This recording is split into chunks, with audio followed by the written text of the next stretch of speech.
이건 북유럽 특수부대에서나 보던 수준인데 어둠 속에서 소리 하나 내지 않고 적진을 완벽하게 침투하는 병사들, 폭발물 위협과 인질 상황에서도 베테랑처럼 빠르고 정확한 판단력을 보여주는 젊은 얼굴들. 첨단 장비를 마치 자신의 일부처럼 다루며 여러 부대가 하나의 유기체처럼 움직이는 모습. 40년 군 경력의 베테랑 나토 평가관은 믿을 수 없었다고 합니다. 과연 이 어린 친구들이 얼마나 버틸까 하지만 이런 의심이 무색하게도 세계 최고의 수준을 보이며 세계를 경악하게 만들어버렸죠. 휴전선과 불과 40km 떨어진 곳에서 나라를 지킨다는 그들의 사명감은 단순한 군복무의 의무를 넘어 뜨거운 심장이었다고 하는데요. 과연 전 세계 군을 평가하는 평가관에게 무슨 일이 벌어졌던 걸까요? 안녕하세요. 저는 해럴드 메카시입니다. 캐나다 육군 퇴역 대령이자 현재 나토 군사 컨설턴트로 일하고 있죠. 40년 넘게 군인으로 살아오면서 걸프전과 아프가니스탄 파병 등 실전 경험도 적지 않게 쌓았습니다.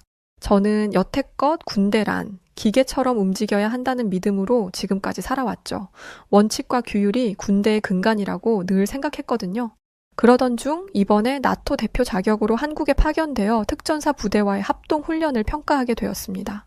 임무는 꽤나 간단했어요. 한국군의 실전 대응 능력을 평가하고 개선점을 제시하는 것이었죠. 그렇게 고민할 틈도 없이 한국으로 향했고 비행기에서 내리며 한반도의 지형을 바라보는 순간 왠지 모를 긴장감이 느껴졌습니다. 이곳은 70년 넘게 휴전 상태인 전쟁이 끝나지 않은 땅이니 말이죠. 메카 시대령님, 환영합니다. 공항에서 저를 맞이한 한국군 장교가 유창한 영어로 인사했습니다. 그의 나이가 매우 젊어 보여 놀랐어요. 캐나다에서는 그 계급이라면 최소 30대 중반은 되어야 하는데 말이죠. 첫 브리핑에서 들은 한국군에 대한 이야기는 다소 복합적이었습니다. 장비는 세계 최고 수준이지만 인간적인 면에서는 약하다는 평가가 많았어요. 징병제 국가다 보니 전문성이 부족하다는 의견도 있었습니다. 저는 그동안의 경험을 토대로 단단히 준비했어요. 미국, 영국, 독일 등 다양한 나라의 군대를 평가해봤지만 동아시아 군대는 처음이라 더욱 흥미로웠습니다. 첫날 저녁, 특전사 훈련장으로 이동하는 차 안에서 창밖을 바라보며 생각했어요. 서울의 고층 빌딩들과 발달된 도시 풍경이 인상적이었죠. 캐나다와는 다른 활기찬 에너지가 도시 전체에 넘쳐 흘렀습니다. 그리고 도시 곳곳에서 보이는 젊은 군인들, 그들의 표정에서는 어딘가 다른 점이 느껴졌죠. 호텔방에서 다음날 훈련 계획을 검토하며 자문했습니다. 이 젊은 군대가 나토 표준에 얼마나 부합할까? 수십 년간의 경험으로 봤을 때 군인의 평균 연령이 낮다는 것은 대체로 단점으로 작용했거든요. 하지만 이 생각이 완전히 뒤집히게 될 줄은 그때는 몰랐습니다. 훈련장에 도착한 첫 아침, 저를 맞이한 특전사 부대원들의 모습에 놀랐습니다. 평균 나이가 너무 어려 보였거든요. 캐나다나 미국에서는 특수부대원의 평균 연령이 28세 이상인데 이곳은 대부분 21세에서 24세로 보였죠. 그들의 젊은 얼굴을 보며 속으로 생각했어요. 과연 저 어린 친구들이 얼마나 버틸 수 있을까 하고 말이죠. 오늘부터 시작하는 5일간의 훈련은 실전을 방불케 하는 고강도 훈련이 될 것입니다. 저는 브리핑을 시작하며 의도적으로 목소리에 힘을 실었습니다. 젊은 병사들의 반응을 살피고 싶었거든요. 하지만 예상과 달리 그들의 표정에는 동요가 없었습니다. 오히려 결연한 의지가 느껴졌죠. 첫 테스트는 야간 기동 훈련이었습니다. 완전 무장한 상태로 산악 지형을 통과해 목표 지점에 도달하는 것이었죠. 캐나다에서는 이런 훈련에 보통 대여섯 시간이 소요됩니다. 그런데 놀랍게도 한국 특전사는 3시간 만에 전원 임무를 완수했고 심지어 누구 하나 낙오 없이 완벽하게 해내는 모습을 보여줬죠. 저는 너무 놀라서 코치진에게 물었습니다. 이게 가능한 건가요? 이런 훈련은 그들에게 기본입니다. 우리는 항상 준비되어 있어야 하니까요. 특히 인상적이었던 것은 그들의 팀워크였습니다. 캐나다 군에서도 팀워크를 강조하지만 이곳의 단결력은 차원이 달랐어요. 마치 오랜 시간 함께 훈련한 베테랑들처럼 움직였지만 실제로는 대부분 20대 초반의 젊은이들이었죠. 저녁 식사 시간 한 소대장에게 물었습니다. 이렇게 젊은 나이에 이런 수준의 훈련이 가능한 비결이 뭔가요? 우리에게는 선택권이 없습니다. 북한과의 대치 상황에서 언제든 전쟁이 일어날 수 있어요. 모든 훈련이 내일 실전이 될 수 있다는 마음가짐으로 임하고 있습니다. 그날 밤 훈련 결과를 기록하며 처음으로 제 고정관념에 의문을 품게 되었습니다. 젊다는 것이 꼭 단점만은 아니었어요. 오히려 그들의 체력과 빠른 적응력은 나이가 가져다준 강점이었습니다. 그리고 그들에게는 제가 지금까지 평가해온 다른 나라 군인들과는 다른 무언가가 있었죠. 다음 날의 훈련이 기대되기 시작했습니다. 다음 날 아침 해가 뜨기도 전에 훈련이 시작되었어요. 그날의 과제는 산악 야간 침투 훈련이었죠. 완전 무장 상태로 적진을 가정한 구역에 침투하여 정보를 수집하고 안전하게 빠져나오는 임무였습니다. 캐나다에서는 통상 이런 훈련을 특수부대만 실시하는데 여기서는 일반 특전사 병력도 당연하게 받아들이고 있었죠. 이건 정말 고난도 훈련입니다. 체력적으로나 정신적으로나 극한의 상황을 견뎌내야 해요. 저는 출발 전 코치진들에게 주의를 주었습니다. 그런데 한국군 지휘관은 태연하게 대답했죠. 걱정 마세요. 이런 훈련은 원래 훈련으로 정기적으로 실시하고 있습니다. 훈련이 시작되자 저는 놀라움을 감출 수 없었어요. 한국 특전사 대원들은 마치 산속을 자신의 뒷마당처럼 움직였습니다. 야간 투시경 없이도 지형 지물을 정확히 파악하며 전진했죠. 특히 한 소대는 거의 소리 하나 내지 않고 적진 깊숙이 침투하는 모습을 보여주었습니다. 이건 북유럽 특수부대에서나 보던 수준인데 저는 동료 평가관에게 속삭였고 그도 동의하듯 고개를 끄덕였습니다. 중간에 예고 없이 적의 기습 상황을 만들었어요. 이런 돌발 상황에서 대개는 혼란이 오기 마련이죠. 하지만 한국군은 마치 미리 알고 있었던 것처럼 즉각적으로 대응했어요. 각자의 위치에서 완벽하게 팀워크를 발휘하며 상황을 제압했습니다. 특히 인상적이었던 것은 그들의 판단력이었어요. 제가 지켜본 여러 군대 중에서도 이렇게 빠르고 정확한 판단력을 가진 병사들은 드물었습니다. 게다가 이 모든 것이 20대 초반의 젊은이들에 의해 이루어지고 있다는 점이 믿기지 않았어요. 훈련이 끝난 후 저는 처음으로 평가자의 입장에서 벗어나 직접 그들과 함께 움직여보기로 했습니다. 다음 임무에서는 코치진과 함께 병사들의 작전에 동참했죠. 그리고 그 결정이 제 시각을 완전히 바꿔놓았습니다. 그들이 실제로 어떤 압박감 속에서 결정을 내리는지, 어떤 식으로 소통하는지를 직접 경험할 수 있었거든요. 산 중턱에서 휴식을 취하며 한 부대원이 제게 물통을 건넸습니다. 그때를 틈타 저는 한 젊은 병사와 짧은 대화를 나누기 시작했어요. 어떻게 이렇게 훈련할 수 있죠? 우리는 그냥 해야 할 일을 하는 겁니다. 여기서 실수하면 실전에서도 실수하니까요. 그때 저는 이건 단순한 훈련이 아니라는 것을, 그들에게는 정말 실전이라는 것을 명확하게 깨닫게 되었습니다. 셋째 날 저는 의도적으로 병사들과 더 많은 시간을 보내기로 했어요. 특히 식사 시간은 그들의 생각을 알 수 있는 좋은 기회였죠. 캐나다에서는 평가관과 훈련병이 함께 식사하는 경우가 드물지만 여기서는 자연스럽게 받아들여졌어요. 캐나다 군대와 우리는 어떤 차이가 있을까요? 한 병사가 호기심 어린 눈으로 물었습니다. 솔직히 말하자면 제가 오히려 그들에게 배우고 있는 상황이었죠. 하지만 객관적으로 답변하려 노력했어요. 캐나다 군은 평화유지군으로서의 역할이 크고 실전 경험은 해외 파병을 통해 얻습니다. 하지만 직접적인 위협이 없다는 점이 큰 차이겠네요. 우리는 멀리 있는 나라들처럼 전쟁이 TV에만 나오는 게 아니거든요. 할아버지, 아버지 세대부터 계속 전쟁의 위협 속에 살아왔어요. 북한과의 거리는 서울에서 겨우 40km 정도밖에 안 됩니다. 한 젊은 병사의 말에 잠시 조용해졌습니다. 그제서야 저는 이곳의 현실을 진정으로 이해하기 시작했죠. 캐나다에서는 전쟁이 항상 먼 나라의 이야기였지만 이곳에서는 일상이었던 것입니다. 그때 또 다른 병사가 이어 말했습니다. 우리 할아버지는 한국전쟁 참전용사세요. 매일 밤 북한군과 싸우는 악몽을 꾸신다고 해요. 그 이야기를 들으며 자랐죠. 저는 그들의 이야기를 들으며 한국의 지정학적 긴장감을 몸으로 느꼈습니다. 식당 창밖으로 보이는 산등성이의 철책선은 그 긴장감을 더욱 실감나게 했어요. 캐나다와는 전혀 다른 환경이었죠. 그렇다면 이렇게 힘든 훈련을 받는 이유가 있군요. 네, 우리에게 훈련은 선택이 아닌 생존의 문제입니다. 언제든 전쟁이 다시 시작될 수 있어요. 그날이 오면 우리는 준비되어 있어야 합니다. 그날 저녁 호텔 창문으로 서울의 밤을 바라보며 생각했습니다. 화려한 도시 불빛 너머로 언제든 전쟁이 일어날 수 있다는 긴장감 속에서 살아가는 이 나라 캐나다와 한국의 차이는 단순한 문화나 시스템의 차이가 아니었어요. 그것은 삶과 죽음의 문제, 생존을 위한 절박함의 차이였습니다. 40년 군 생활 동안 많은 군대를 봐왔지만 이토록 명확한 목적의식을 가진 군대는 처음이었죠. 그들에게 군 복무는 단순한 의무가 아닌 가족과 나라를 지키기 위한 사명이었던 것입니다. 넷째 날 민간인 인질 탈환 훈련이 계획되어 있었습니다. 이런 종류의 훈련은 특수부대의 핵심 과제 중 하나죠. 저는 이전에 미국, 영국, 독일 등의 특수부대 훈련을 평가한 경험이 있어 기대가 컸습니다. 오늘은 실전과 같은 상황에서 진행됩니다. 예고 없이 다양한 변수가 발생할 수 있으니 준비하세요. 저는 훈련 시작 전 이렇게 경고했어요. 보통 이런 말을 하면 긴장감이 흐르기 마련인데 한국 특전사 대원들은 오히려 더 집중하는 모습을 보였습니다. 훈련은 폐건물에서 진행되었죠. 인지를 연기하는 병사들과 적군 역할을 하는 병사들이 미리 위치했고 특전사 대원들은 건물 구조에 대한 최소한의 정보만 가지고 작전을 수행해야 했습니다.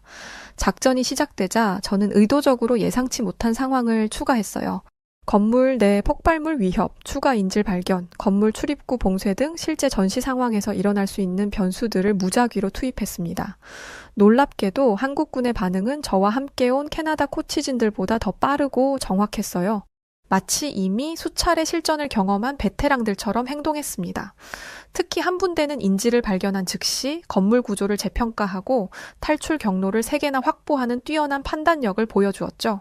이건 정말 놀라운데요. 저는 옆에 있던 나토 동료에게 속삭였습니다. 저들이 나보다 낫군. 가장 인상적이었던 순간은 제가 심은 배신자 변수에 대한 대응이었어요. 인질 중 한 명이 실은 적군의 스파이라는 설정을 추가했는데 한국 특전사는 거의 즉시 이를 간파했습니다. 그들의 관찰력과 판단력은 정말 탁월했어요. 작전이 끝난 후 저는 그들에게 물었습니다. 어떻게 이런 변수들에 그렇게 빠르게 대응할 수 있나요? 우리는 항상 최악의 상황을 가정하고 훈련합니다. 적은 항상 우리가 예상한 것보다 더 교활하다고 생각하죠. 그의 말에 깊은 인상을 받았습니다. 이것이 바로 그들의 힘이었어요. 모든 훈련을 실전처럼, 아니 실전보다 더 어렵게 준비하는 자세, 적을 결코 과소평가하지 않는 겸손함, 그리고 그 바탕에는 언제든 전쟁이 일어날 수 있다는 현실적인 위기의식이 자리 잡고 있었습니다. 그날 밤 훈련 평가를 작성하며 저는 처음으로 우수 등급을 주었어요. 나토 기준으로도 이들은 최상위 수준이었습니다. 그리고 내심 인정했죠. 만약 실제 전투가 벌어진다면 이 젊은이들과 함께하고 싶다고 말입니다. 5째 날 마지막 훈련은 통합작전 능력 평가였죠. 여러 부대가 함께 움직이며 복합적인 작전을 수행하는 것이었습니다. 이런 종류의 훈련은 지휘통제 시스템의 효율성을 가장 잘 보여주곤 하죠. 저는 특히 이 부분에 관심이 많았어요. 왜냐하면 캐나다를 포함한 대부분의 나토군이 이 영역에서 어려움을 겪고 있었기 때문입니다. 훈련이 시작되자 한국군의 실시간 통신망과 드론, 감시장비 운용 시스템을 직접 볼 기회가 있었습니다. 솔직히 말해서 정말 충격적이었어요. 그들의 시스템은 미국이나 캐나다에서도 일부 특수부대만이 사용하는 수준이었습니다. 놀라움을 금치 못한 채 저는 통신장교에게 물었습니다. 이 시스템은 언제부터 사용하셨나요? 약 5년 전부터 전 부대에 도입되었습니다. 우리는 기술 발전 속도가 매우 빠른 편이에요.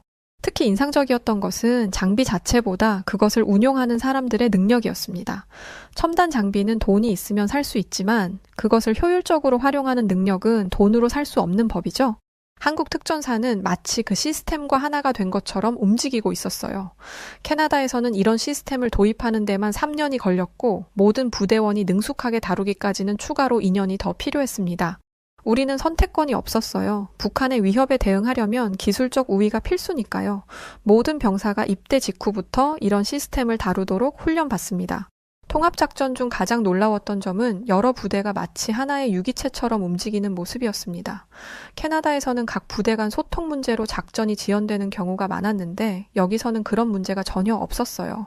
서로 다른 부대원들이 마치 오랫동안 함께 훈련해온 것처럼 자연스럽게 협력했습니다. 특히 눈에 띄었던 것은 드론과 지상군의 협업이었죠. 드론에서 수집한 정보가 실시간으로 각 소대장에게 전달되고 그에 따라 전술이 즉각 조정되는 모습은 정말 인상적이었습니다. 이것은 단순한 기술의 문제가 아니었어요. 사람과 시스템의 완벽한 조화였습니다. 훈련이 끝난 후 저는 한국군 지휘관에게 솔직한 감상을 전했습니다. 이건 나토에서도 보기 힘든 수준입니다. 특히 인상적인 것은 첨단 장비가 아니라 그것을 다루는 사람들의 능력이에요. 지휘관은 겸손하게 고개를 숙였지만 그의 눈에서는 자부심이 느껴졌습니다. 그리고 그날 저는 깨달았어요. 한국군의 진정한 힘은 첨단 장비도 엄격한 훈련도 아닌 목적의식과 사명감에서 나온다는 것을요. 마지막 날 모든 훈련이 끝나고 성과 브리핑이 예정되어 있었습니다. 제가 나토 평가관으로서 공식 평가를 발표하는 자리였죠. 솔직히 말해 고민이 있었어요. 너무 높은 평가를 하면 주관적으로 보일 수 있었고 지나치게 낮추면 정당하지 않다는 생각이 들었거든요. 브리핑룸에 들어서자 모든 참가자들이 일제히 일어나 격려했습니다. 이런 예우는 나토 훈련에서도 드문 일이었어요. 그만큼 그들이 이번 평가를 중요하게 생각한다는 뜻이겠죠.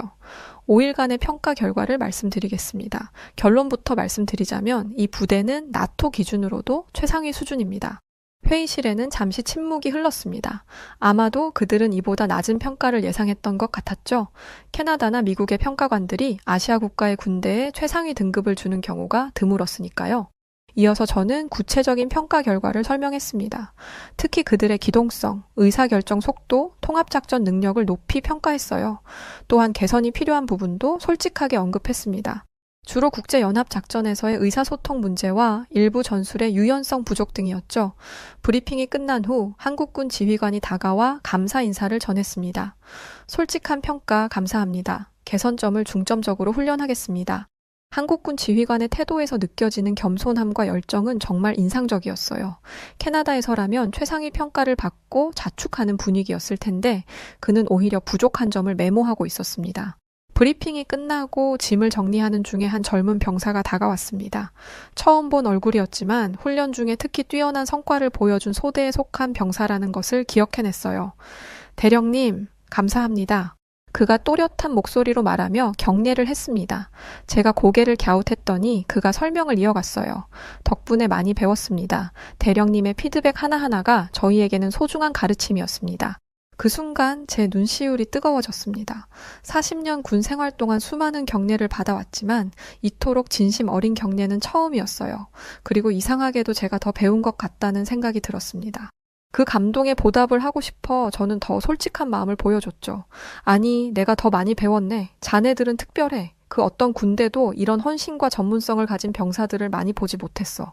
저희는 그저 해야 할 일을 하고 있을 뿐입니다. 우리에게는 선택지가 없으니까요. 그의 말에서 다시 한번 한국군의 본질을 느꼈습니다. 이들에게 군 복무는 단순한 직업이나 의무가 아니었어요. 그것은 생존과 직결된 사명이었습니다. 그리고 그 사명감이 이토록 강한 군대를 만들어냈던 것이죠. 마지막으로 훈련장을 둘러보며 저는 처음 도착했을 때 가졌던 의구심을 떠올렸습니다.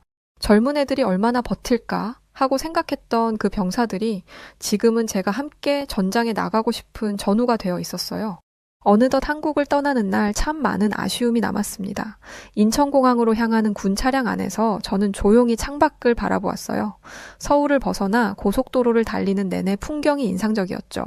한쪽으로는 발달된 도시의 모습이 다른 한쪽으로는 산등성이를 따라 이어진 철책과 초소들이 보였습니다. 평화와 전쟁의 긴장감이 공존하는 독특한 나라였죠. 멀리 흐릿하게 비무장지대가 보이기 시작했습니다. 세계에서 가장 무장한 비무장지대라는 역설적인 공간. 이곳에서는 70년이 넘도록 전쟁이 끝나지 않았다는 사실이 새삼 실감났어요. 저기가 바로 우리가 매일 마주하는 현실입니다. 운전을 하던 장교가 제 시선을 눈치채고 말했습니다. 이런 환경에서 군 생활을 한다는 것은 정말 다른 차원의 일이겠군요. 네, 우리에게 군대는 생존 그 자체입니다. 캐나다와는 많이 다르겠죠?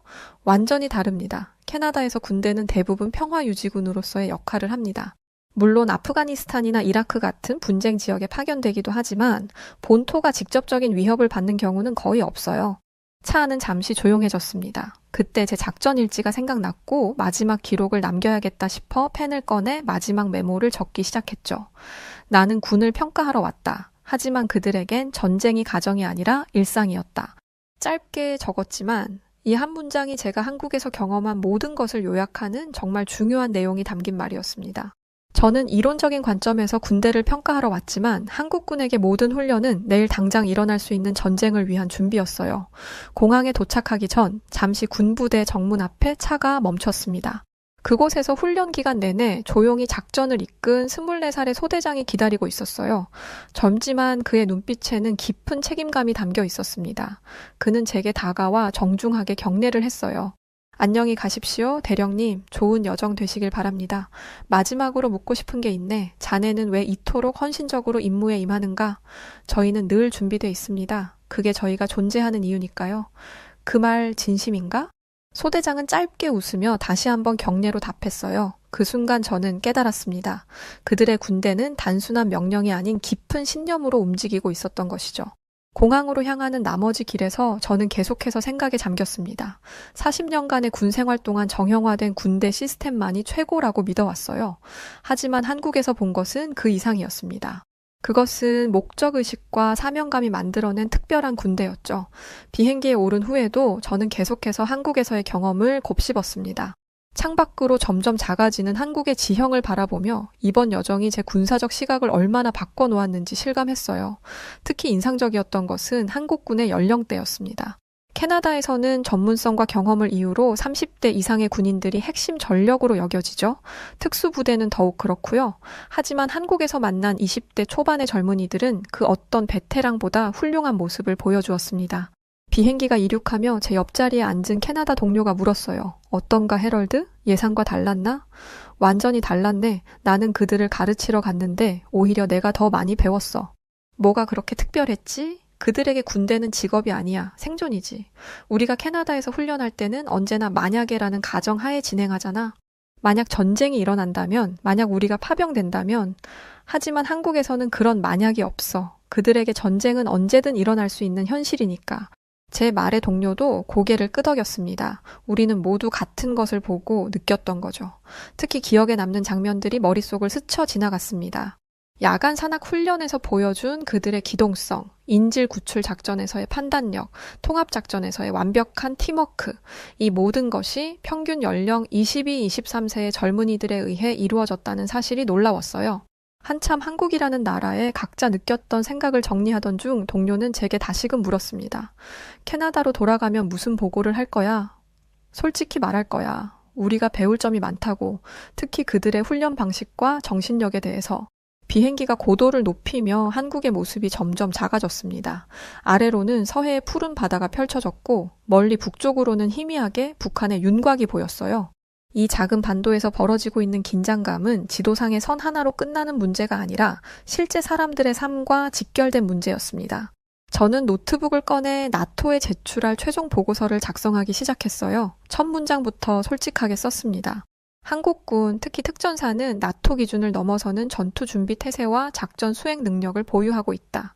그들의 강점은 첨단 장비나 물질적 자원이 아닌 철저한 훈련과 명확한 목적의식에서 비롯된다.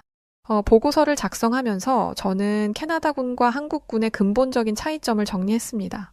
캐나다군이 국제 평화유지 임무에 특화되어 있다면 한국군은 실존적 위협에 대응하기 위한 실전 중심의 군대였어요. 그리고 그 차이가 훈련 방식, 정신력, 리더십 모든 면에서 드러났습니다. 비행기가 구름 위로 솟아오르자 저는 창을 통해 마지막으로 한국의 모습을 바라봤습니다.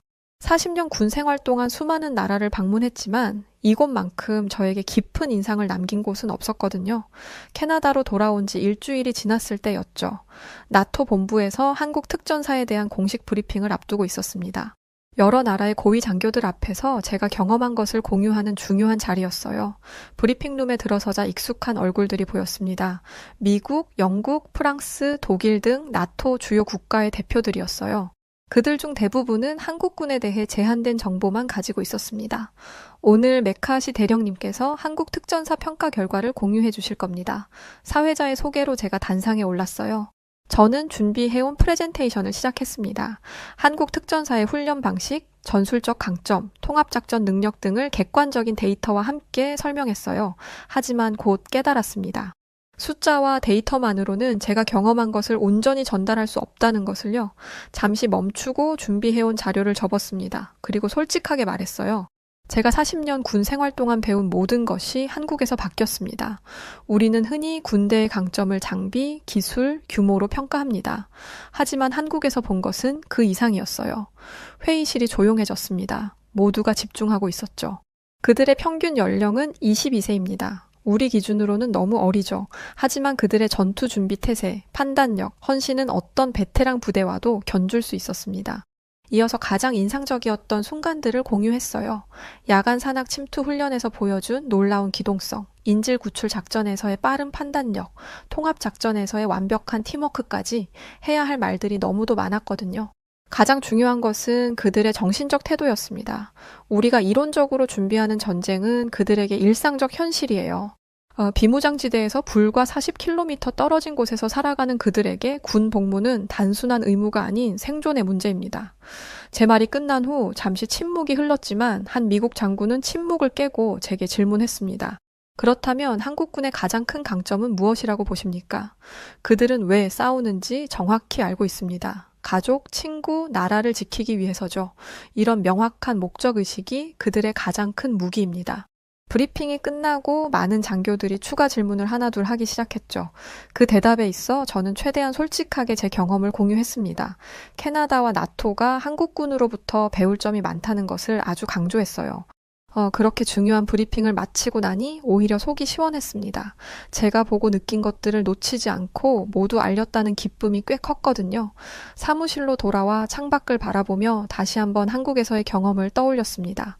특히 마지막으로 만났던 그 젊은 소대장의 말이 계속해서 머릿속에 맴돌았거든요. 저희는 늘 준비돼 있습니다. 그게 저희가 존재하는 이유니까요.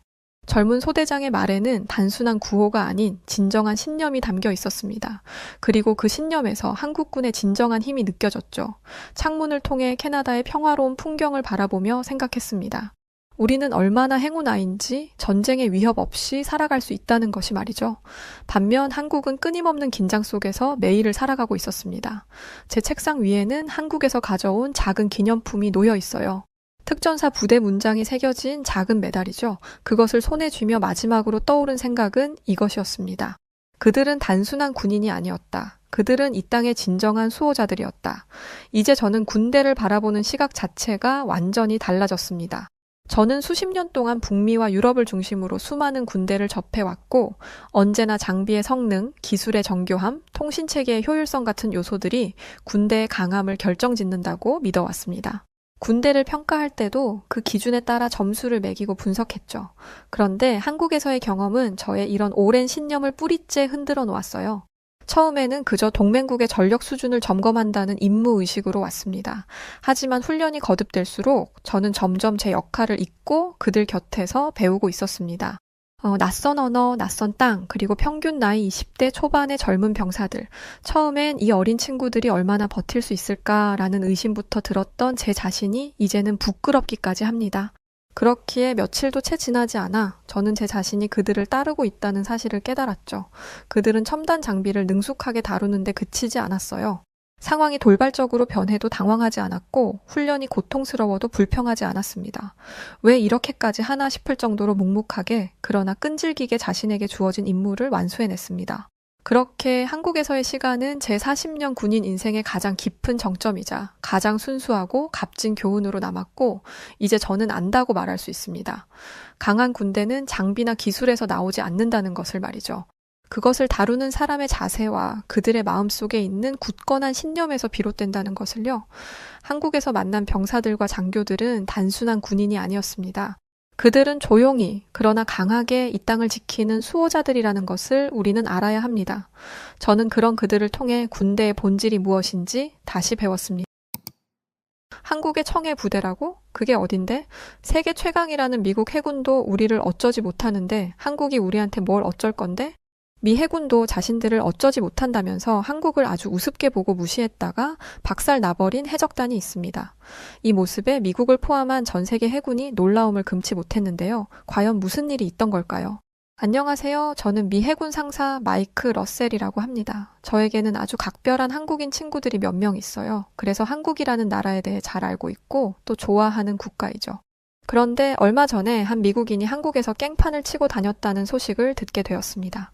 한국 남자들을 무시했다가 두들겨 맞고 경찰 조사까지 받는다는 이야기를 보게 되었는데 우선 미국인이라는 사람이 한국에서 그런 몹쓸 짓을 저지른 것에 대해 진심으로 제가 사과드리고 싶어요. 죄송합니다. 한국인 분들의 마음이 하루라도 빨리 풀리기를 바라며 글을 써봅니다. 사고친 녀석이 알아보니 소말리아계더라고요. 국적은 미국인이 맞지만 소말리아 혼혈이었죠. 몇 년 전에 한국 해군에 의해서 완전히 박살 났다던 기억이 있을 텐데 그때의 기억이 생각나서 적어보려고 해요. 저는 한국 해군 특수부대가 위용을 떨치던 13년 전 그날을 아직도 생생하게 기억하고 있습니다. 그날 저는 국민을 구하기 위해 한치의 망설임도 없이 작전에 나섰던 한국군의 용맹함과 그들의 압도적인 무력에 감탄을 금치 못했어요. 비록 저는 미군이지만 그 순간 한국군을 롤모델로 삼게 되었죠. 마치 한 편의 신화와 같았던 그날의 기적 같은 이야기를 해보려고 합니다. 그때의 일을 계기로 한국을 알았고 또 지금 저의 가장 소중한 벗인 친구들을 만나게 되었던 것이기도 합니다. 2011년 초 한국 국적의 화물선이 소말리아 해적에게 납치됐던 것 기억하시나요? 당시 제가 속해 있던 부대는 소말리아 해안 근처에 기지를 세우고 소말리아의 테러 무장단체인 알샤바브와 오랜 전투를 이어오고 있었죠. 저희 미군은 단언컨대 세계 최강이지만 알샤바브와의 전투에서는 쉽게 승기를 잡지 못하고 있었어요.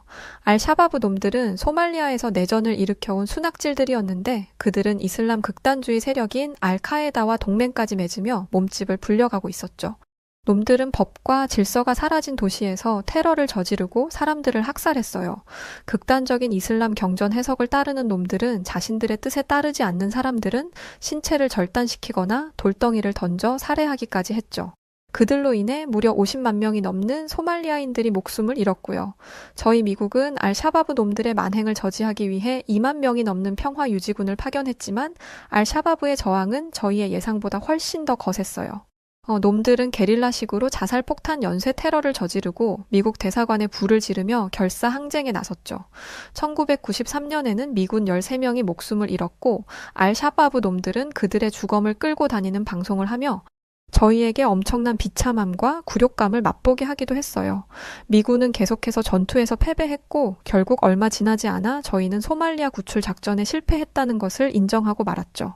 그때 설상가상 소말리아의 역대 최악의 가뭄이 닥치며 소말리아는 세계 최빈국으로 전락하고 말았죠. 소말리아는 그야말로 사람 살 곳이 되지 못했어요. 소말리아 정부는 알샤바브의 겁을 집어먹고 도망간 지 오래였고 주인 없는 땅이 되어버린 소말리아는 주변국의 좋은 먹잇감이 되었어요. 위기에 처한 소말리아를 돕지는 못할 망정 주변국들은 최첨단 어선을 타고 국경을 넘어와 소말리아 바다의 참치와 게들을 싹쓸이 해가기 시작했죠. 그건 당시 소말리아인들의 거의 유일한 생계 수단이었는데도 말이에요.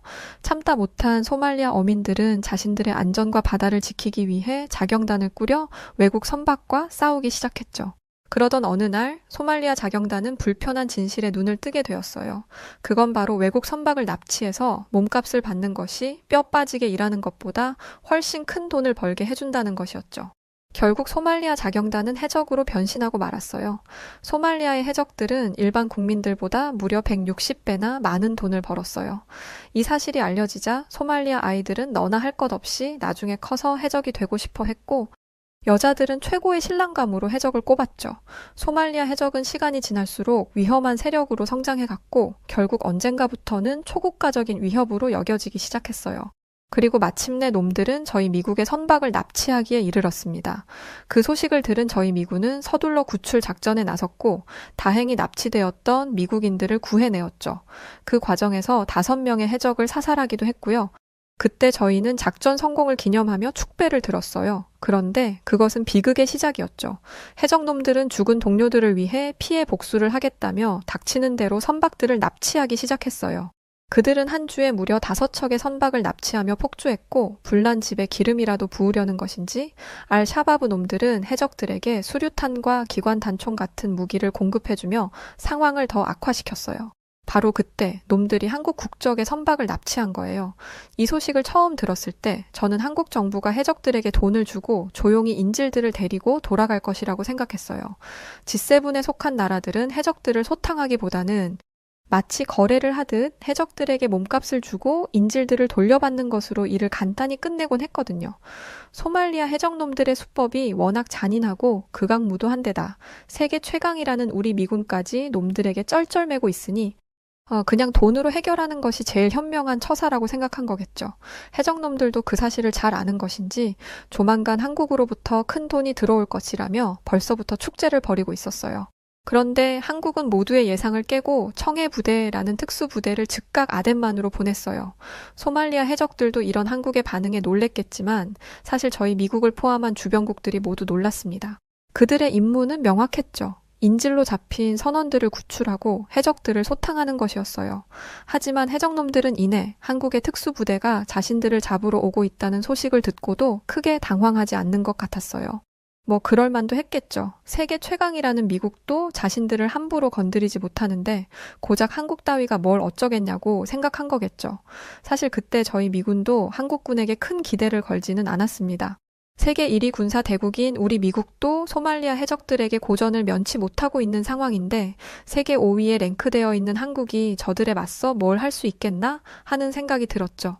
얼마 뒤 충무공 이순신급 구축함 최영함을 선두로 청해부대가 모습을 드러냈고 저희는 혹시라도 위험한 상황이 생기면 도와줄 생각으로 근처에서 대기하고 있었죠.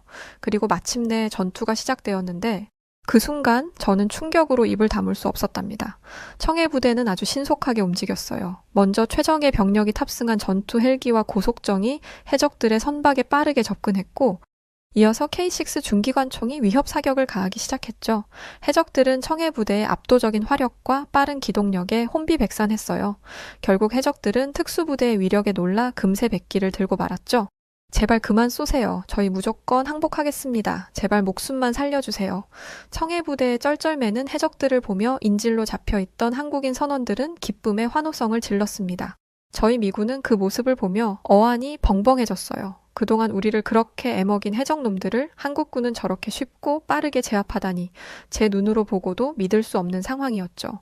그런데 역시나 그건 해적들이 판 함정이었어요. 청해 부대가 인질들을 구하기 위해 서둘러 해적선으로 접근하자 해적들은 순식간에 안면을 바꾸고 청해 부대원들에게 사격을 가하기 시작했죠. 이 기습 공격에 청해 부대는 혼란에 빠지고 말았어요. 선두에 섰던 UDT 소령이 허리에 3발의 총탄을 맞았고 한 하사는 광대뼈에 총을 맞기도 했죠. 다행히 이들은 목숨을 건졌지만 치명상이었기에 청해 부대는 일단 후퇴를 해야 했어요. 후퇴하는 청해 부대를 보며 저는 역시 한국도 소말리아 해적에게는 상대가 되지 않는구나 라고 생각했죠. 그런데 이것은 2보 전진을 위한 1보 후퇴였어요. 그날 밤 한국의 청해 부대는 2차 작전에 돌입했거든요. UDT 대원 14명은 해가 떠오르기 직전 가장 어두운 시간에 해적들이 들끓고 있는 선박으로 몰래 잠입했죠. 고요한 밤을 틈타 조용히 선박에 올라탄 대원들은 곧바로 해적들을 소탕하기 시작했어요. 그러자 해적들은 인질들을 방패로 삼으며 탈출을 시도했죠. 특수부대원들에게 제일 중요한 것은 한국 선원들의 목숨을 살리는 것이었기에 주춤할 수밖에 없었고 이 틈을 노려 해적들은 선박을 소말리아 영의 깊은 곳으로 옮기려 했어요. 만일 이번에 선박을 놓친다면 다시 인질들을 구할 수 있을 거라는 보장은 없었고 그렇다고 무작정 해적들을 공격할 수도 없어서 특수부대원들은 참 난감한 상황에 놓이게 되었죠. 저희 미군은 역시 한국군만으로 해적을 소탕하는 것은 무리였다는 생각에 이제라도 한국군을 도와주려 했어요. 그런데 저희 미군은 한국을 완전히 잘못 보고 있었어요. 납치되었던 한국 선박의 선장 석혜균 씨가 나선 것이죠. 석 선장은 특수부대원들을 돕기 위해 위험을 무릅쓰고 조타실로 들어가 배를 지그재그로 돌리며 소말리아 영해로 들어가는 것을 막았어요. 그리고 한국의 특수부대원들은 석 선장이 만들어준 기회를 놓치지 않았죠. 그들은 백발백중의 사격 실력으로 해적들을 처리하기 시작했고 얼마 뒤 해적 두목이 사살되며 전세는 완전히 한국으로 기울어졌어요. 여기에 더해 선박의 왼편에서 최영함이 총알을 폭풍우처럼 쏟아부으며 지원 사격을 가했고 결국 얼마 지나지 않아 해적들은 무조건 항복을 하고 말았죠. 해적들이 완전히 제압된 후 인질로 잡혀있던 선원 21명은 전원 무사히 구출되었어요. 그들의 얼굴에는 기쁨과 안도감이 가득했죠. 그 모습을 지켜보는데 정말이지 전율이 느껴지더군요. 이건 마치 영화 속 한 장면 같기도 했죠. 미군으로서 다양한 작전을 경험해왔지만 한국 해군이 보여준 그날의 용기와 결단력은 단연코 최고의 순간 중 하나였습니다. 그들의 빠른 판단력과 효율적인 작전 수행 능력은 한치의 오차도 없이 진행되며 적을 제압했고 결국 인질들을 모두 구출해냈습니다. 한국 해군의 용맹함에 깊은 인상을 받은 저희 미군은 한국의 소말리아 해적 소탕을 위한 합동작전을 제안했고 그날 이후 한국 해군은 그야말로 아덴만해를 휩쓸고 다니며 해적들의 씨를 말리고 있답니다. 한국 해군만 뜨면 해적놈들은 꽁지가 빠져라 도망치기 바빴죠. 언젠가 한 번은 한 이집트 선박이 해적들에게 납치될 것 같다며 구조 요청을 해왔는데 그때 상황이 참 급박했었어요. 한국군은 신속하게 전투 헬기를 출격시켰고 저희 미군 역시 대잠 헬기를 급파했지만 해적선과 이집트 선박의 거리는 불과 1.8km로 서두르지 않으면 해적놈들의 소나기에 이집트 선박이 떨어질 상황이었죠. 그렇게 한미합동작전은 1시간 만에 끝이 났답니다. 저는 그때 다시 한번 한국군에게 존경과 경외심을 느끼게 되었어요. 이런 성공적인 작전 수행은 한국 해군 없이는 꿈도 꾸지 못할 일이었으니까요. 하지만 놀라움은 여기서 끝이 아니었답니다. 한국군은 압도적인 무력과 지능적인 전투 스타일로 끊임없이 해적들을 몰아붙였고 현재까지 무려 해적선 34척을 퇴치하고 선박 2,400여 척을 호송하는 쾌거를 달성했죠. 그로 인해 한국 해군은 지금 신이 내린 선물로 불리고 있어요. 그런데 한국군은 적들을 초전 박살내는 것만 잘하는 것이 아니더군요. 그들은 이 지역의 안전을 책임질 뿐만 아니라 현지 주민들을 위해 물심양면 지원을 아끼지 않았어요. 한국군은 전쟁으로 폐허가 되어버린 소말리아 재건을 위해 각종 사회 기반 시설을 건설해주기도 했죠. 더욱 놀라운 것은 이들의 지원이 소말리아 지역에 그치지 않고 케냐에 세워진 난민 캠프에까지 확대되었다는 것이었어요. 케냐의 난민 캠프에는 소말리아 출신 난민들은 물론 수십만 명의 다국적 난민들이 모여 살고 있었는데 그곳은 먹을 것도 마실 것도 입을 것도 너무 부족한 열악한 곳이었어요. 워낙 많은 난민들이 있었기에 배급이 항상 부족했고 사람들은 물이라도 한번 마시려면 몇 시간씩 긴 줄을 서야 했어요. 결국 더위와 배고픔에 지친 사람들은 더러운 물을 마시기 시작했고 어느 순간부터 사람들은 전염병에 걸려 속수무책으로 쓰러져 갔어요. 그때 기적처럼 한국이 나타난 거예요. 한국은 서둘러 물 정화시설을 만들어 깨끗한 물을 사람들에게 공급하기 시작했고 의료 지원도 아끼지 않았어요. 얼마 지나지 않아 난민 캠프는 서서히 안정을 찾기 시작했죠. 그런데 한국이 일으킨 기적은 여기서 끝이 아니었습니다. 케냐는 연평균 강우량이 49mm에 불과한 데다가 난민 캠프가 하필 사막 지역에 설치되어 있어서 늘 먹을 것이 부족했어요. 캠프에서 식량 배급을 해주기는 했지만 이곳에는 26만 명이 넘는 난민들이 모여 있다 보니 배부르게 먹는 것은 불가능한 일이었죠. 그런데 여기서 또 영웅처럼 한국이 등장한 거예요. 한국은 어마어마한 양의 쌀을 싣고 와서 매달 난민 한 사람당 6kg의 쌀을 배급해주기 시작했고 매일 배고픔에 시달리던 난민들은 한국 쌀 덕에 모처럼 풍족한 식사를 할 수 있게 되었죠. 난민 아이들은 쌀포대에 그려진 한국 국기를 보고는 자신도 언젠가 한국인들처럼 다른 사람들을 도와주는 어른이 되고 싶다며 한국의 깊은 존경과 감사를 표했어요. 그 모습을 보며 저는 감동을 느끼면서도 약간 의아하다는 생각이 들었죠. 사실 한국은 아프리카 대륙에서 아주 멀리 떨어진 남이나 마찬가지인 나라인데다 소말리아 해적들이 한국을 상대로 벌인 짓을 생각하면 소말리아를 원수로 여기는 게 맞잖아요? 그런데 한국은 소말리아를 돕는데 일말의 망설임도 느끼지 않는 것 같더라고요. 그래서 저는 한 한국군을 붙잡고 한국이 소말리아를 돕는 이유에 대해 물었어요. 그러자 그 한국군은 놀라운 답을 내놓더군요. 그리고 이 답을 내놓은 한국 군인은 지금 저의 가장 친한 한국 친구이기도 하답니다. 불과 70년 전만 해도 우리나라 역시 다른 나라로부터 식량 원조를 받는 나라였어요. 그래서 우리는 굶주림이 얼마나 고통스러운 것인지, 다른 이의 도움이 얼마나 절실한지 누구보다 잘 알고 있죠. 이제는 우리가 받았던 지원을 돌려주는 것이 한국이 마땅히 해야 할 일이라고 생각합니다. 그 말을 듣는데 저도 모르게 마음 한구석이 뜨거워지고 눈물이 핑 돌더군요. 한국은 자신들의 과거를 잊지 않고 받은 도움을 되갚기 위해 최선을 다하고 있는 것이었어요. 사실 그때까지만 해도 저는 그저 상부의 명령에 따라 작전을 수행하고 있을 뿐이었거든요. 하지만 한국군은 달랐어요. 그들은 인류애와 정의를 실현하는 진정한 영웅들이었죠. 한국군의 그 따뜻한 마음은 제 마음속 깊이 새겨졌고 저는 앞으로 그들과 같은 헌신적인 군인이 되겠다는 다짐을 하게 되었어요. 그날 이후 저는 한국에 대해 자세히 알아보기 시작했어요. 그러던 중 저는 한국의 전설적인 인물 이순신 장군에 대해 알게 되었죠. 그는 바람 앞에 놓인 촛불과도 같던 한국을 구해낸 영웅 그 자체더군요. 그의 전투는 하나하나 전부 다 위대한 전설이었지만 그 중에서도 가장 놀라웠던 것은 한산도 대첩이었어요. 당시 한국의 수군은 일본 수군에 비해 수적으로 큰 열세에 놓여 있었는데 이순신 장군이 천재적인 전략으로 그 상황을 180도 뒤집어 버렸더군요.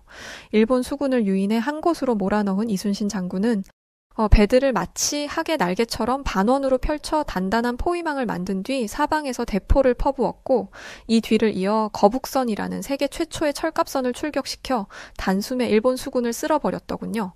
그날 일본 수군은 59척의 전함 중 47척을 잃었고 간신히 살아남은 소수의 병사들만이 비명을 지르며 도망쳤다고 했어요. 그에 반해 이순신 장군이 이끄는 한국의 수군은 단 한 척의 배도 잃지 않았다고 하더군요. 저는 이 부분에서 경악을 금치 못했죠. 아무리 강력한 군사 대국이라고 해도 전쟁에서 조금의 피해도 입지 않는 것은 불가능한 일이거든요. 그런데 그 불가능한 일을 이순신 장군과 한국의 해군은 그걸 해냈던 거죠. 게다가 더 충격적이었던 것은 이순신 장군이 전투에서 단 한 차례도 패배한 적이 없다는 것이었어요. 무려 23전 23승. 그건 그야말로 신화였죠. 이순신 장군에 대해 알게 된 후 저는 한국 해군이 왜 그렇게 강한지를 이해할 수 있게 되었어요. 그들은 이순신 장군의 후예였고 그 불굴의 정신과 천재성, 강인한 전투력을 이어받아 소말리아 해적을 상대했던 것이었죠. 그런 생각이 들자 온몸에 소름이 끼치며 한국군의 존경을 넘어 경외심까지 느끼게 되더군요. 벅찬 감정을 주체할 수 없었던 저는 즉시 미군 동료들을 찾아가 이순신 장군에 대해 이야기를 해주었어요. 한국에 이렇게 대단한 장군이 있었고 그의 후예인 한국 해군과 함께 싸우는 우리는 참 복받은 것 같다고 말이죠. 그러자 제 동료는 너는 명색이 해군이라는 사람이 이순신 장군을 이제 알았냐며 어이없어 하더군요. 이순신 장군은 전 세계의 해군 제독들이 앞다투어 칭찬했을 만큼 위대한 영웅이야.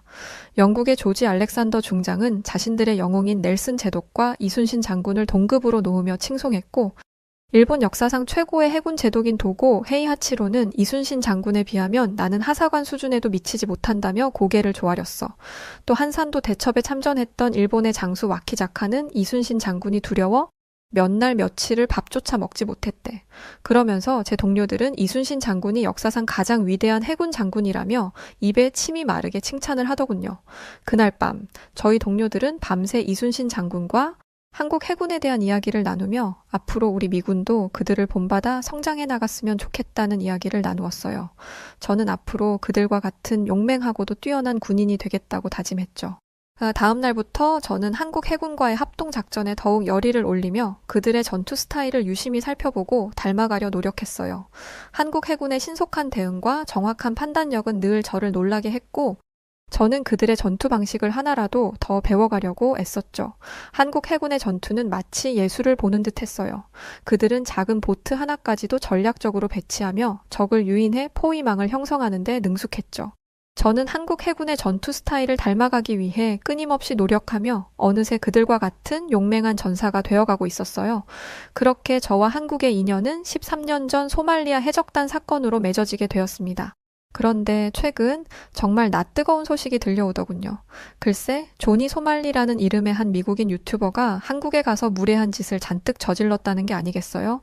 그놈은 한국에 무슨 악감정이 있는 것인지 평화의 소녀상 모욕 사건부터 시작해서 거리에서 무고한 시민들을 괴롭히기까지 했다더군요. 알아보니까 그놈은 소말리아 출신 아버지와 에티오피아 출신 어머니 사이에서 태어난 아프리카계 미국인이라고 하던데 백인이 주류인 미국에서 늘 이질적인 존재이자 불순물 취급을 받으며 살다 보니 그런 괴물이 되었다고 하더군요. 자기가 백인들에게 무시를 받으니 자기는 아시아인들이라도 무시를 해야 속이 풀린다고 했어요. 그런데 창피하게도 그가 만든 동양인을 조롱하는 영상은 일부 백인들로부터 찬사를 받았고 그는 생애 처음으로 백인들로부터 인정받았다는 생각에 점점 더 극단적인 행동을 하게 된 것 같더군요. 그리고 마침내 2024년 그 정신 나간 유튜버는 한국에 가서 사고를 치게 된 것이었어요. 그의 머릿속에는 어떻게 하면 한국인들을 열받게 만들 수 있을까라는 생각뿐이었고 결국 그가 선택한 것은 이태원에 있는 평화의 소녀상이었죠. 소녀상은 일본군 위안부 피해자들을 기리기 위해 세워진 뜻깊은 조형물이었지만 그에게는 그저 논란을 일으킬 도구일 뿐이었어요. 잠시 후 그는 기어코 소녀상을 찾아내고야 말았고 곧바로 소녀상을 모욕하기 시작했죠. 소말리는 소녀상에 입을 맞추며 아베 총리를 위하여 라고 소리를 질렀고 이어서 저질스러운 춤까지 춰댔어요. 얼마 지나지 않아 소말리가 소녀상을 희롱하는 영상은 한국 사회에 엄청난 파문을 일으켰고요. 한국인들은 한국의 제일 아픈 역사를 건드린 소말리에게 참을 수 없는 분노를 느끼고 있는 것 같았어요. 하지만 그에게는 이 모든 것이 관심이자 새로운 콘텐츠일 뿐이었죠. 그는 더욱 과감하고 자극적인 행동으로 한국을 도발하기로 결심했고 이번에는 지하철로 가서 음란물을 재생시켰어요. 야릇한 소리가 지하철 안에 울려 퍼지자 한국인들은 경악을 금치 못했죠. 어떤 한국인들은 저 사람 미친 것 아니냐며 크게 당황했지만 소말리는 그저 이 상황이 웃길 뿐이라는 듯 깔깔거리고 웃을 뿐이었어요. 그의 되먹지 못한 행동에 수많은 한국 시청자들은 분노했고, 저 역시 그의 만행을 접하고 분노에 치가 떨렸어요. 이제껏 한국이 소말리아를 위해 얼마나 많은 은혜를 베풀어 주었는데 그 은혜를 저런 식으로 갚다니. 저는 저와 같은 미국인이 한국에서 저런 만행을 저질렀다는 것에 정말 참을 수 없는 부끄러움을 느꼈고, 할 수만 있다면 당장 그에게 달려가 머리를 한 대 후려치고 싶었죠. 그런데 그 유튜버는 죄책감도 못 느끼는지 연신 한국을 비웃어대며 더 많은 시청자들을 끌어모으는 데만 집중하더군요. 그는 자신이 아무리 한국을 모욕하고 날뛰어봤자 한국이 아무것도 하지 못할 것이라 생각하는 듯 했어요. 마치 13년 전 세계 최강인 미국마저 어쩌지 못했던 소말리아 해적단들이 한국의 청해 부대를 보며 고작 한국이 뭘 어쩌겠어라며 무시했던 것과 같은 모습이었죠. 실제로 유튜브 방송에서도 약간의 벌금만 물겠지. 난 미국인인데 감히 한국인이 나를 어떻게 건드려? 못 건드려 라면서 킥킥대고 비아냥대기만 했다더군요. 이 멍청한 놈은 한국인들이 강력한 국방력과 천재적인 두뇌를 가지고 있다는 것도 모르는지 이런 헛소리를 늘어놓았고, 어느 순간부터 저는 그의 신변이 걱정되기 시작하더군요. 분명 정의롭고 용맹한 한국인들은 그를 이대로 두고 보지 않을 텐데 분명 빠른 시간 내에 무슨 일이 벌어질 것이라는 생각이 들었죠. 왜냐하면 저는 13년 전 한국인들이 어떤 사람들인지 두 눈으로 직접 봤었으니까요. 그리고 얼마 후 제 예상대로 그는 자신이 저지른 일에 대한 대가를 치르게 되었어요. 한국인들은 불의를 보면 참지 못하는 사람들이었고 그 유튜버를 찾아다니기 시작하더군요. 한국인들은 천지분간 못하고 날뛰는 그를 응징하고 싶어 했어요. 그리고 마침내 그는 운명의 날을 맞이하게 되었죠. 그날 소말리는 평소처럼 서울의 한 거리에서 라이브 방송을 하고 있었는데 그때 그의 뒤에서 한 무리의 한국 청년들이 다가왔다더군요. 소말리는 한국인 남성들을 보고는 비웃고 까불어대며 나는 미국인이라면서 너 같은 한국인이 뭘 어쩌게라고 자신만만해 하다가 한국 남성에게 펀치 한 방을 맞고는 충격과 고통을 느끼며 길바닥에 나뒹굴었어요. 그의 라이브 방송은 고스란히 그 장면을 담았고 그가 두들겨 맞는 영상은 곧바로 인터넷에 퍼졌어요. 사람들은 그가 응징당하는 것을 보며 쾌재를 불렀죠. 저 역시 그 장면을 보며 역시 그럴 줄 알았다 싶었습니다. 그런데 한국의 복수는 여기서 끝이 아니었어요. 그날 이후 그 유튜버는 한국인들에게 사냥당하는 처지가 되었어요. 그는 어딜 가든 분노한 한국인들을 맞닥뜨려야 했고 그의 얼굴은 어느새 시퍼런 멍이 뒤덮게 되었죠. 그는 한국에서 샌드백과도 같은 처지가 되어 있었고 정의심에 불타는 한국 청년들은 하루가 멀다 하고 그에게 발차기와 주먹을 날리며 참교육을 퍼부었어요. 쉽게 말하면 하이에나 한 마리가 호랑이가 득실거리는 곳에 있던 거죠. 사실 소말리의 행동에 많은 해외 사람들이 분노했었어요. 전 세계 사람들이 그의 유튜브 채널을 동시간에 신고했고 결국 채널이 삭제되었죠. 그는 서둘러 다른 채널을 만들었지만 그마저도 얼마 못 가 삭제되고 말았죠. 그 유튜버는 이 소식을 듣고 완전히 절망에 빠진 것 같더라고요. 그러게 그깟 인기가 뭐라고 감히 주제도 모르고 한국인을 건드리다니. 그의 멍청함과 어리석음에 정말 어이가 없더군요. 아마 얼마 후 그는 한국 감옥에 갇히게 될 텐데 거기에 가면 좀 정신을 차리게 되겠죠. 전에 한국 선박을 납치했다가 한국 해군에게 초토화된 소말리아 해적들도 한국 교도소에 수감되었는데 그 후로 그놈들이 어떻게 지내나 소식을 들어보니 황당하게도 그들은 한국과 사랑에 빠져버렸다고 하더군요. 글쎄, 놈들은 한국 교도소가 소말리아의 5성급 호텔보다 훨씬 더 좋다면서 할 수만 있다면 이대로 한국에 눌러 앉고 싶다고 했다는 게 아니겠어요. 게다가 놈들은 한국 교도소에서 제공하는 한국식 식단에 완전히 중독되었다고 하더군요. 뉴스를 보니까 어떤 해적은 한국에 잡혀오기 전보다 무려 살이 10kg이나 쪘다고 하더군요. 뿐만 아니라 한국 교도소는 너무 청결하고 시설이 고급스러워서 자기들이 감히 여기에 머물러도 되는 것인지 죄책감이 들 정도라고도 했죠. 소말리아에서 살 때는 매일 같이 해충이 들끓는 침구와 비위생적인 화장실을 써야 했는데 한국에서는 화장지도 마음껏 쓸 수 있고 매일 깨끗한 물로 샤워하고 새 옷으로 갈아입을 수도 있으니 정말 천국이 따로 없다고 했습니다. 소말리아 해적들은 가능하기만 하다면 한국에 귀화하고 싶다는 뜻까지 밝혔다고 했죠. 이렇게 전 세계에 악명을 떨친 해적들을 단 며칠 사이에 열성팬으로 만들어버린 한국인이 아마 사고친 유튜버도 아마 감옥에 갇힌 지 1시간도 채 되지 않아 한국에 푹 빠지게 될 것 같아요. 제발 그가 미국 망신은 그만 시키고 얌전히 한국 감옥에 갇혀 점잖고 위대한 한국인들 사이에서 제대로 정신을 차리기를 바라는 마음입니다. 사실 이 만행의 소식을 접하고 정말 많이 분노했었어요. 13년 전 만났던 저의 한국 친구들과도 통화를 했었는데 제 친구 민석이가 이런 말을 하더라고요. 한국에서 이런 일을 벌였으니 그는 한국에서 빠져나갈 수도 없을 것이고 한국인 남성들이 그를 그냥 두지 않을 거야 라면서 담담하게 이야기했었는데 정말 민석이 말대로 그렇게 되었네요.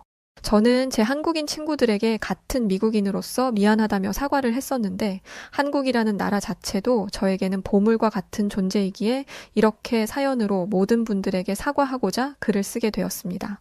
저는 미 해군 상사로 영광스러운 한국군의 동맹군이자 영원한 우방으로서 앞으로도 최선을 다해 군 생활을 할 것을 다짐하고 저의 이야기가 많은 분들에게 진심으로 닿기를 바라며 이만 마치겠습니다. 네, 오늘 사연은 여기까지입니다. 13년 전 소말리아 해적단 사건, 사실 전 너무 어렸을 때라 잘 몰랐는데 이렇게 알게 되었어요. 고맙습니다. 한국인 친구분들과의 우정 오래 가시길 바라며 이야기 감사합니다. 자, 그럼 오늘 사연은 어떠셨나요? 저는 더 재밌고 즐거운 영상으로 다시 올게요. 지금까지 사연을 전해드린 여우튜브 송은지였습니다. 영상 끝까지 봐주셔서 감사드리고 그럼 항상 고맙고 늘 사랑합니다.